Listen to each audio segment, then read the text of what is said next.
Hello everybody, Brendan Murphy, Chef Explorer here. Now we're living in strange times and you can see there my beautiful world map is at the back of me, which I can't go anywhere anymore like all of us. So since I can't travel as Chef Explorer, I'm isolated like most of you folks, fellow Chef Explorers, friends, family. I thought I would do some free cooking videos to keep us all healthy, making it fun, having a bit of a laugh, and see how we go. And I'll put them on YouTube. So to get started, I'm obviously pretty good in the kitchen, but not particularly good at holding this phone. But let's get started and just do it. So in the meantime, we can't travel the world just yet, so we'll just have to wait a bit. Let's get into the kitchen, and this is the first one of the new videos for 2020. There's a few more prior to this with more information about Chef Explorer, which you can check out anyway. But let's get into the kitchen. There'll be a recipe for you as well, and the first dish I'm going to do is a British dish, a taste of Britain, taste of England to be more exact, and it's called Devonshire Pork and Cider. Yes, here I am in my kitchen, about to do some cooking for you. Now we'll have a recipe for this, which I'll put on my website a little bit later when I get my act together. And it is a recipe from this book, A Taste of the World. So it's a Taste of the World dish, and it's a dish called Devonshire Pork and Cider, which I had to cook many times in Devonshire. God knows how many years, sometimes in the 1980s, so it's quite a dish which I learned there. So just if you can see closer with the ingredients, I took a picture of the ingredients before. There's some pork chops, of course, lemon, we've got Granny Smith's apples, which is quite apt as well. I'm trying to keep the recipes as well as the Taste of the World. I'll try and keep them in season. So Granny Smith's are in season at the moment because it's autumn in Australia. By the way, I live in Australia, for those who don't know, most of you do. You can see actually it is autumn because I've got some pumpkins here, but that's for another dish, but I've just bought them today. But for the pork, Devonshire cider, we obviously need any cider, whatever your favourite cider is. We've got onions, apples, lemon, some parsley from the garden, some cream, salt and pepper, and some chicken stock and some clarified butter. Now what I mean by clarified butter is I'm just going to make some now. It just means that we bring the butter temperature for cooking or frying up to a higher temperature so we can fry and brown the pork without it burning. So the first thing I'm going to do, quite easy to do, is I'll just clarify this by melting it first in the microwave, and then I'll show you what to do. Okay, so I've just melted it in the microwave. This is actually the same as what the Indians use called ghee. And as I say, butter's great for cooking. You can use olive oil, you can use different oils for higher temperatures, but it does burn very quick unless you melt it first and clarify it by leaving the sediment behind. So I've got another jug here and you can sort of see the camera there. If I pour all this away, you'll see the pure butter. That's the clarified butter. And then you'll see all the white stuff at the bottom, which is basically all your salts and sediment. And you could still use that. You could still use that in your cooking to add flavour because it's got a bit of salt in there. But for actual frying purposes, for now, I'm just going to use the actual clarified butter for cooking. So clarified butter there, and then next I'll show you how to do the prep. Okay, ready? All right, so we've got a frying pan on here, and I've got basically about 50 grams or 50 mils of ghee. Which we can get quite hot to begin with in the pan. We're going to seal the pork chops first. I've got a couple of pork chops to get them going.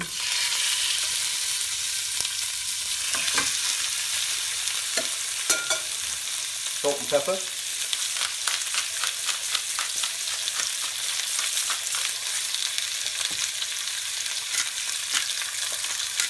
just going to seal these and brown them on both sides. In the meantime, you just do with a little bit here, as you can see. Okay, so I've got my different preparations we're going to be using. I'll chop the onion first. Now, things like this, some of you already know. If you don't know, this is how I dice an onion. So I'm just going to take out those little bits there. You'll notice I always keep a bowl to keep your rubbish bits and pieces in. And if you were going to dice an onion, you would leave that root end on. That's in the middle of the onion. And then you would slice it down just into little strips. About ½ centimetre. It doesn't have to be perfect. All the way down like this. And then you can go that way. Being very careful to not go through. And be careful if you're cutting horizontally. It all depends on your knife skills. Hope you can hear me with that crackling. If I do this in some of my kids' cooking classes, I don't tend to do it like this because I worry about when they're going horizontal. But basically you're doing like a noughts and crosses. A couple of X's, and then you basically slice it down like this. And you get your diced onions. So the chops, I'm just going to turn these around a little bit in the pan.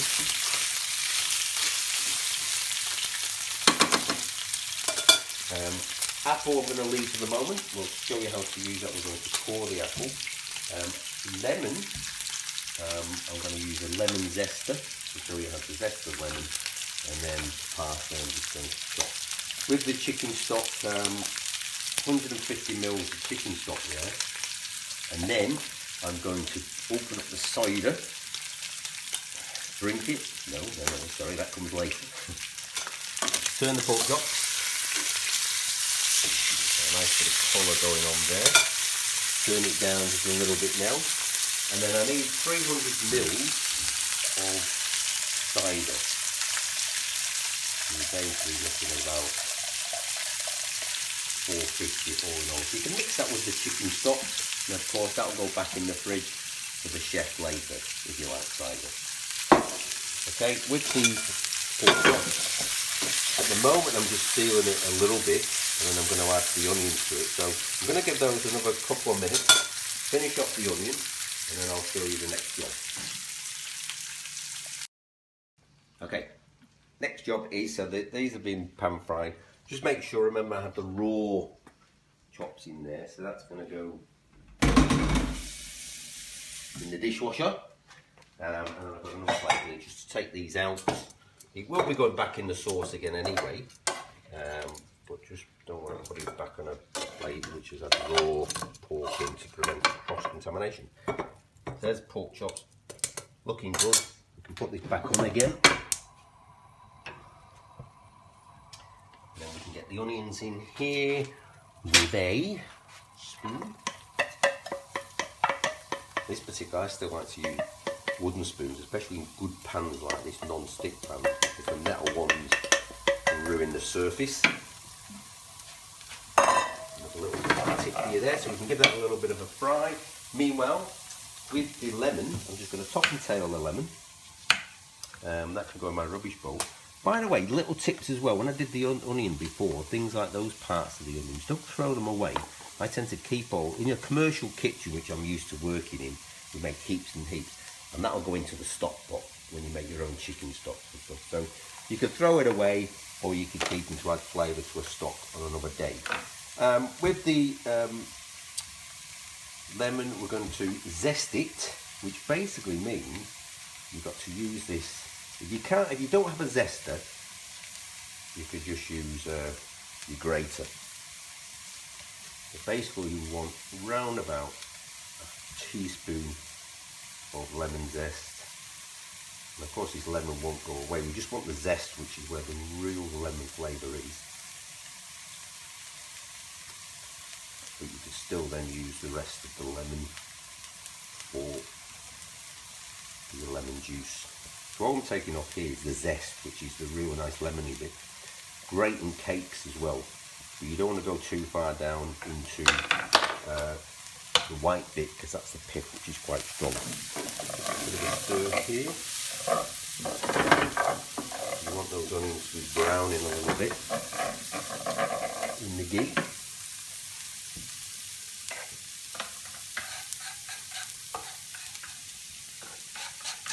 Careful, use that in a little bowl.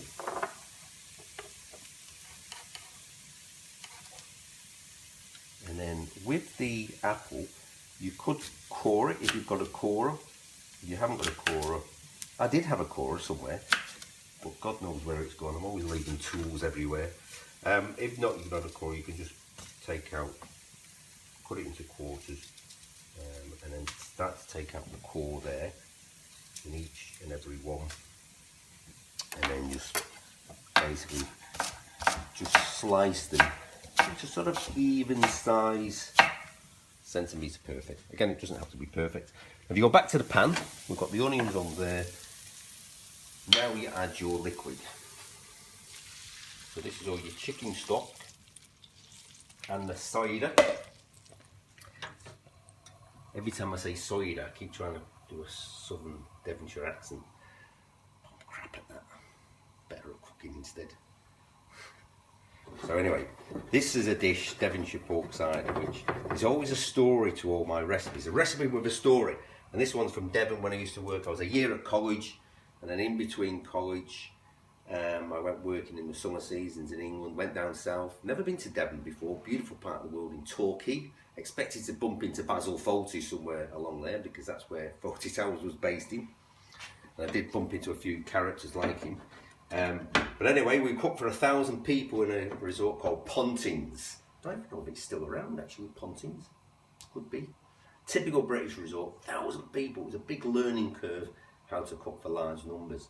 And one of the dishes I learned from the chef, who was a big guy, big Devonshire guy, was pork chops with cider sauce. And that's what this one is. So we get the sauce on boiling. We're going to be reducing this one. I'll carry on with the apples, just slicing all these, and then what's going to happen is we'll put, as soon as that boils again, we'll put the pork chops back in. And you can use, by the way, you can use pork steaks if you don't like the fat. You want to make it a bit more healthier. If it's off the bone, you'll just find, if you look at the recipe, it will cook quicker. And I'll talk about that as we get going. You know, I have a recipe for you, but recipes are only guides. If you do something a little bit different, vary the ingredients, it can affect the recipe. So if they're just thin pork steaks, they'll cook in half the time of pork chops. You might need to take them out a little bit quicker. Okay, I'll keep those simmering now. I'll carry on with the rest of these ingredients and then show you the next bit. Okay, so this is been simmering for about 10 minutes now. Then I put the apples in, I put the lemon zest in as well, and you can see I've got all the juices. The good thing about a dish like this as well is, in a way, it's like a one pot dish. Everything's in the same pan, so all the juices from the pork will be going into the sauce, so it's a great way to cook. So I'm going to remove these in a couple of minutes, and then I've just got a few more ingredients to add to complete the dish. Okay, next bit then, we've reduced the sauce a little bit. The apples are quite tender as well, and I've removed the pork chops. So I'm just going to take the apples out, and we're going to finish off the sauce with cream and the parsley. And a lot of the time when you serve this in a restaurant, you pretty much cook the pork chops and everything to order a la carte wise, and then reduce the sauce as you go along. So I've got the parsley, which I'm just going to finely chop. That's going to go into the sauce as well. And then I've got some double cream here, but you can use single cream. And of course, if you were in Devon, you would use clotted cream. The land of clotted cream is Devonshire. I've got a mate who lives in Devon. Hello, Dave. I hope he's going to watch this one day because he's in isolation in the UK at the moment, like all of us. I'll get him to cook this dish. And don't drink all the cider, Dave. 100 mils of cream in there. And then what I'm going to do, I'm going to put the parsley in as well. I'll save a little bit, put most of the parsley in now, but I'll save a little bit for garnish. wee chefy bits. We always try to be chefy, but you don't have to do. And then what I'm going to do is put it on full blast and start to reduce it. And what reduction means really, it just means it thickens the sauce. It makes it a lot more tasty and really flavoursome. But this is what the one time where we do boil. Most things you don't boil, you sort of bring it to the boil and then you turn it down to a simmer. But this one we want it to boil and it will reduce in volume and we'll have a nice tasty sauce. Back soon for the last bit. Are we on? We're on. Okay, so you can see how there, if you look at the sauce, it's nicely reduced. Reduced probably by half. And I had a little taste with my executive chef spoon before. Oh, yum. Honestly, it's really nice. When you think about it, it's all natural stuff that's been in there. The only thing with the pork I forgot to mention, if you're serving this up for dinner, we just kept it warm in a low oven. And you'll notice that with the pork, you've still got all this juices coming out of the pork and the apples. Whatever you do, doesn't matter if the apples go back in the sauce, but don't waste that juice, because that's the juice from the pork and it's really, really delicious. So most of your flavour is in there. Turn it off, grab yourself a plate, and we'll get to serve these pork chops. And as you say, you can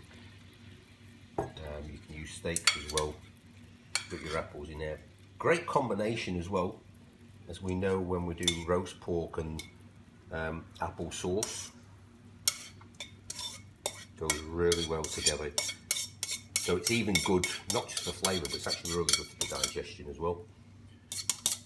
In she goes in there. Get all your sauce over it to serve up. This is envisaged you serve this on the table and then just help yourselves. It depends how many you've got in a family. But you know what? I'm not going to show you any fancy garnishes. This is not what this video is all about. I'm not going to do the chefy bit. Unless, of course, you request some fancy garnishes, then I'll do that as well. Just a little bit of parsley.